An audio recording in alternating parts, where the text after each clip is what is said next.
مجھ سے یہ نہ ہوگا. نہیں، انہوں نے حیا کی پرورش کی ہے، وہ ضرور جانتی تھی.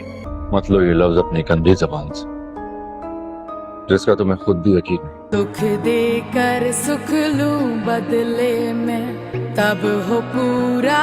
اس گھر اور درخشاں بیگم کی حویلی کے درمیان کوئی خلیج پیدا نہیں کرنا چاہتی. جب میں حیا کو نہیں جان سکی تو درخشاں بیگم کیسے جان سکتی؟ میں نے جو کچھ بھی کیا روحان، صرف اور صرف تمہاری محبت میں کیا. حیا نے جو کچھ دوسروں کے ساتھ کیا پلٹ کر اس کے بعد واپس آیا اور اس کی زندگی برباد ہو گئی ہے. اب کوئی بھی شخص اس پہ یقین نہیں کر رہا، یہاں تک کہ روحان مبارک بھی اسے یقین نہیں کر رہا. حالانکہ اس کو بار بار وہ یہی بات کہہ رہی ہے کہ جو کچھ میں نے کیا وہ غلط تھا، لیکن میں نے تمہاری محبت میں کیا.